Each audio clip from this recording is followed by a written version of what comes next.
নমস্কাৰ, এই মুহূৰ্তত আহি পৰিছে সন্ধিয়াৰ কেইবাটা গুৰুত্বপূৰ্ণ খবৰ। আজি হৈছে ৩ ছেপ্টেম্বৰ।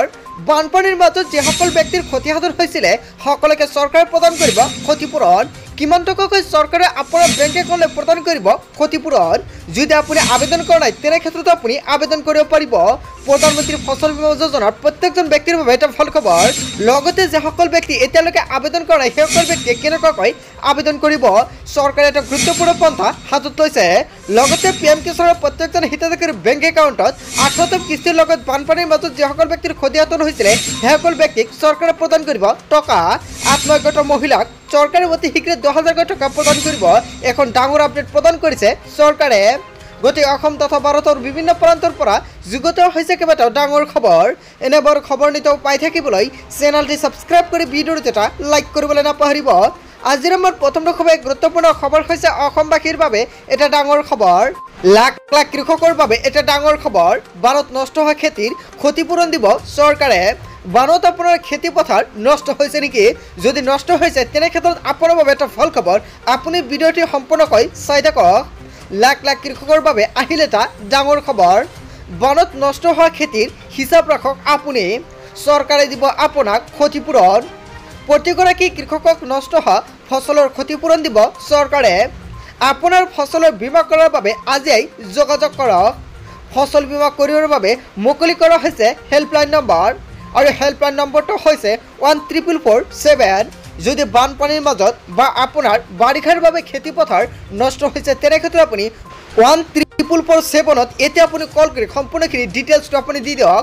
আপোনাৰ আধাৰ নম্বৰ সকলোখিনি তথ্য দিয়াৰ পিছতে আপুনি লাভ কৰিব ক্ষতিপূৰণ।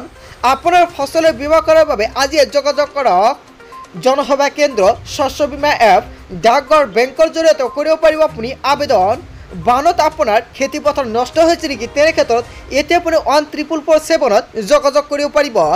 লগতে যিসকল ব্যক্তিয়ে প্ৰধানমন্ত্ৰী ফসল বীমা যোজনাৰ বাবে আবেদন কৰিছিলে সেইসকল ব্যক্তিৰ বাবে এটা ভাল খবৰ। কিয়নো PM কিষাণৰ 18তম কিস্তিৰ লগতে সেইসকল ব্যক্তিৰ একাউণ্টত চৰকাৰে সোমাই দিব টকা। অসম চৰকাৰে এটা গুৰুত্বপূৰ্ণ পন্থা হাতত লৈছে। কেন্দ্ৰীয় চৰকাৰৰ পৰা প্ৰত্যেকজন ব্যক্তিক PM কিষাণৰ 18তম কিস্তিৰ লগতে বানপানীৰ মাজত যিসকল ব্যক্তিয়ে প্ৰধানমন্ত্ৰী ফসল বীমা যোজনা আবেদন কৰিছিলে সেইসকল ব্যক্তিক PM কিষাণৰ লগতে টকাটো সোমাই দিব একেলগতে। লগতে PM কিষাণৰ প্ৰত্যেকজন হিতাধিকাৰীৰ বাবে এটা ভাল খবৰ। লগতে যিসকল কৃষকে নতুনকৈ PM কিষাণৰ বাবে আবেদন কৰিছে সেইসকল PM কিষাণৰ হিতাধিকাৰী 18 নম্বৰ কিস্তিৰ লগতে নতুনকৈ আবেদন কৰা সকলো 2,000 টকা সোমাই যাব একাউণ্টত। আপুনি নতুনকৈ আবেদন কৰিছে নেকি? যদি কৰিছে নিশ্চয় কমেণ্ট কৰি জনাব। তাৰ পিছত অসমবাসী ৰাইজক জনাইছো আমাৰ পৰৱৰ্তীটো খুবেই গুৰুত্বপূৰ্ণ খবৰ। লগতে ডাঙৰ খবৰ, লাখ টকাৰ গৰাকী হ'ব বিচাৰে নেকি মহিলাসকলে? আজিয়ে কৰক এই কাম। ৰাজ্যৰ মহিলাসকলৰ বাবে আহি গ'ল এটা ভাল খবৰ। হ'ব বিচাৰে নেকি আপুনি লাখ টকাৰ গৰাকী? লাখ টকাৰ গৰাকী হ'বলৈ আজিয়ে কৰক এই কাম। ফল মূলৰ দোকান বা শাক পাচলিৰ দোকানেৰে স্বাৱলম্বী হওক আপুনি। লাখপতি হ'বলৈ এতিয়া আৰু চিন্তা কৰিব নালাগে মহিলাসকলে। ঘৰতে থাকি লাভ কৰিব স্বাৱলম্বিতাৰ পথ। ঘৰৰ পৰাই কৰক আবেদন। 24 ঘণ্টাৰ ভিতৰতে লাভ কৰিব ঋণৰ সুবিধা। যদি আপোনাৰ ঋণৰ প্ৰয়োজন হৈছে তেনে ক্ষেত্ৰত আপুনি এতিয়া আবেদন কৰি লৈ লওক। অসম চৰকাৰে এখন নতুন আঁচনি প্ৰণয়ন কৰিছে যিখন আঁচনিৰ জৰিয়তে মহিলাসকলে লাখপতি হ'ব পাৰিব। আপুনি আবেদন কৰাৰ পিছতেই আপুনি এসপ্তাহৰ ভিতৰত আপোনাৰ বেংক একাউণ্টত লাভ কৰিব টকা। আৰু কোন কোন ব্যক্তিয়ে লাভ কৰিব প্ৰথমতে চাই লওক। যদি আপোনাৰ ফল মূলৰ দোকান আছে বা শাক পাচলিৰ দোকান আছে তেনে ক্ষেত্ৰত আপুনি লাভ কৰিব পাৰিব এইসমূহ টকা। আপুনি 10,000 পৰা 50,000 টকালৈকে আবেদন কৰিব পাৰিব। আপোনাৰ আধাৰ কাৰ্ডটো থাকিলে আপুনি আবেদন কৰিব পাৰিব। লগতে আপোনাৰ এখন বেংক একাউণ্ট প্ৰয়োজন হ'ব। আপোনাৰ আধাৰ কাৰ্ড আৰু বেংক একাউণ্ট যদি আছে তেন্তে আপুনি যদি ফল মূলৰ দোকান বা শাক পাচলিৰ দোকান কৰে বা আৰু আপুনি বেলেগ কিবা দোকান কৰে তেনে ক্ষেত্ৰত এইসমূহ সুবিধা লাভ কৰিব পাৰিব। এইসমূহ সুবিধা অকল মহিলাসকলে লাভ কৰিব পাৰিব। আপুনি সেইখন আঁচনি ল'ব বিচাৰে নেকি? বা আপুনি যদি 10,000 পৰা 50,000 টকালৈকে ঋণ ল'ব বিচাৰে আপুনি কেনেকুৱাকৈ আবেদন কৰিব অসমবাসী ৰাইজক আন এটা ভিডিঅ'ত জনাই দিম। আৰু সেইখন ভিডিঅ'টোৰ জৰিয়তে আপুনি সম্পূৰ্ণকৈ জানিব পাৰিব কেনেকুৱাকৈ আবেদন কৰিব। লগতে আপোনাৰ জাষ্ট দুটা নথি প্ৰয়োজন হ'ব, আপোনাৰ আধাৰ কাৰ্ড আৰু বেংক একাউণ্ট। আপুনি ৰাতিপুৱাৰ ভিডিঅ'টোত সম্পূৰ্ণকৈ জানিব পাৰিব।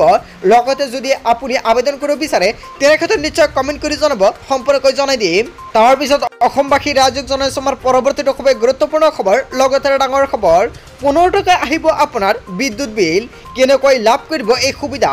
মুখ্যমন্ত্ৰী হিমন্ত বিশ্ব শৰ্মাৰ বৃহৎ ঘোষণা।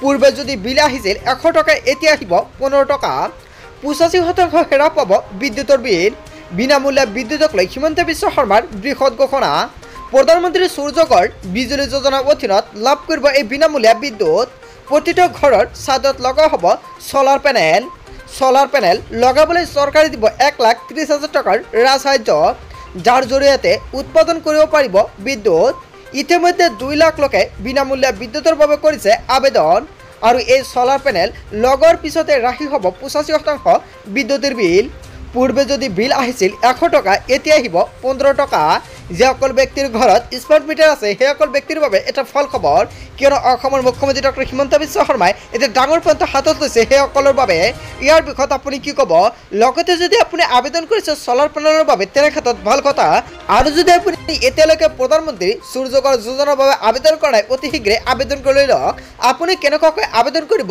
যদি ভিডিঅ' লাগে নিশ্চয় কমেণ্ট কৰি জনাব নেক্সট ভিডিঅ'ত সম্পূৰ্ণকৈ জনাই দিম তাৰপিছত অসমবাসী ৰাইজক জনাইছো আমাৰ পৰৱৰ্তী খুব গুৰুত্বপূৰ্ণ খবৰ লগতে এটা ডাঙৰ খবৰ আৰু মাত্ৰ 7 দিন 10 তাৰিখে পুৱাতে লাখ লাখ লোকৰ একাউণ্ট সোমাব টকা কোনে কোনে পাব এই টকা সম্পূৰ্ণকৈ জানি লওক 10 তাৰিখে লাখ লাখ লোকৰ একাউণ্ট সোমাব টকা কোনে কোনে লাভ কৰিব এই ধনৰাশি অৰুণোদয় আঁচনিৰ লাখ লাখ হিতাধিকাৰীৰ একাউণ্টত জমা হ'ব 1250 টকাকৈ বৃদ্ধা পেঞ্চন আঁচনিৰ ধন হ'ব আপোনাৰ একাউণ্টত বিধৱা পেঞ্চন আঁচনিৰ ধন হ'ব একাউণ্টত প্ৰতি মাহৰ 10 তাৰিখে হিতাধিকাৰী একাউণ্টত ধন সোমোৱাটো নিশ্চিত কৰিছে চৰকাৰে যিসকল ব্যক্তিৰ অৰুণোদয় বা অৰুণোদয় 2.0 আঁচনি পেঞ্চন আৰু এইসকল আঁচনিত নামটো অন্তৰ্ভুক্ত হৈ আছে সেইসকল ব্যক্তিৰ বাবে এটা ডাঙৰ খবৰ অতি শীঘ্ৰে সেইসকল ব্যক্তিৰ একাউণ্টলৈ চৰকাৰে প্ৰদান কৰিব টকা তাৰপিছত অসমবাসী ৰাইজক জনাইছো আমাৰ পৰৱৰ্তী খুব গুৰুত্বপূৰ্ণ খবৰ লগতে এটা ডাঙৰ খবৰ মুগলধাৰ বৰষুণৰ আগজাননী 13 জিলালৈ সতৰ্কবাণী জাৰি কৰিছে বতৰ বিজ্ঞান কেন্দ্ৰৰ তৰফৰ পৰা ৰাজ্যৰ 13খন জিলালৈ মুগলধাৰ বৰষুণৰ আগজাননী জাৰি কৰিছে প্ৰচণ্ড বৰষুণৰ লগতে বিজুলী ঢেৰেকণিৰ পূৰ্ণ সম্ভাৱনা বতৰ বিজ্ঞান কেন্দ্ৰই জাৰি কৰিছে সতৰ্কবাণী অহা 3 ঘণ্টাৰ ভিতৰত হ'ব প্ৰচণ্ড বৰষুণ আৰু বজ্ৰপাত চৰাইদেউ ধেমাজি ডিব্ৰুগড়ত বতৰৰ হ'ব কালৰূপ কামৰূপ মেট্ৰ' নলবাৰী বজালী বাক্সা বৰপেটা বঙাইগাঁও কামৰূপ কোকৰাঝাৰ চিৰাং ধুবুৰীত বৰষুণ বজ্ৰপাতৰ আগজাননী জাৰি কৰিছে ইতিমধ্যে ৰাজ্যৰ বিভিন্ন প্ৰান্তত আৰম্ভ হৈছে মুগলধাৰ বৰষুণ ৰাজ্যৰ 13 জিলালৈ মুগলধাৰ বৰষুণৰ আগজাননী জাৰি কৰিছে সো বন্ধুবান্ধীসকল আপোনাৰ অঞ্চলৰ পৰিস্থিতিটো কেনেকুৱা যদি আপোনাৰ অঞ্চলত বৰষুণৰ সৃষ্টি হৈছে নিশ্চয় কমেণ্ট কৰি জনাব তাৰপিছত অসমবাসী ৰাইজক জনাইছো আমাৰ পৰৱৰ্তী খুব গুৰুত্বপূৰ্ণ খবৰ লগতে ডাঙৰ খবৰ এখন নতুন আপডেট প্ৰকাশ পাইছে বিদ্যুৎ বিলৰ তৰফৰ পৰা স্মাৰ্ট মিটাৰত বিদ্যুৎ বিল বৃদ্ধি নহয় কেইবাটাও গুৰুত্বপূৰ্ণ পন্থা হাতত লৈছে লগতে অসমৰ মুখ্যমন্ত্ৰী ডক্টৰ হিমন্ত বিশ্ব শৰ্মাই এখন ডাঙৰ মন্তব্য কৰিছে লগতে অসম শক্তি বিভাগৰ তৰফৰ পৰা এটা গুৰুত্বপূৰ্ণ আপডেট প্ৰদান কৰিছে প্ৰথমতে চাওক ইয়াতে সম্পূৰ্ণকৈ কি কোৱা হৈছে স্মাৰ্ট মিটাৰে বিদ্যুৎ মাচুল নবঢ়ায় যদি আপোনাৰ ঘৰত স্মাৰ্ট মিটাৰ আছে তেনে ক্ষেত্ৰত বিদ্যুৎ বিল কিমানকৈ আহে আগতকৈ বেছি আহে নে কম আহে নিশ্চয় কমেণ্ট কৰি জনাব প্ৰথমতে চৰকাৰে যিখন আপডেট প্ৰদান কৰিছে সেইখন আপডেটৰ বিষয়ে সম্পূৰ্ণকৈ জানি লওক অসমৰ মুখ্যমন্ত্ৰী ডক্টৰ হিমন্ত বিশ্ব শৰ্মাই যেনেকুৱাকৈ মন্তব্য কৰিছে সেনেকুৱাকৈ APDCLৰ তৰফৰ পৰা এখন গুৰুত্বপূৰ্ণ আপডেট প্ৰদান কৰা হৈছে প্ৰিপেইড স্মাৰ্ট মিটাৰৰ সুবিধা শক্তি সঞ্চয়ৰ সঁচাৰ মাপকাঠি দৈনিক মিতব্যয়েৰে বিদ্যুৎ বিল ব্যৱহাৰ কৰি শক্তি সঞ্চয় স্মাৰ্ট মিটাৰ ব্যৱহাৰে 50% গ্ৰাহকৰ বিদ্যুৎ হ্ৰাস হয় বুলি মন্তব্য কৰিছে বিদ্যুৎ বিভাগৰ তৰফৰ পৰা লগতে মাচুলৰ বিলম্বিত পৰিশোধৰ বাবে কোনো অতিৰিক্ত শুল্ক লোৱা নহয় ক্ষুদ্ৰ কিস্তিৰে পুৰণি বিল পৰিশোধৰ সুবিধা প্ৰদান কৰা হয় ৰিচাৰ্জ শেষ হোৱাৰ পৰা পুনৰ মাচুল পৰিশোধ কৰালৈকে 300 টকা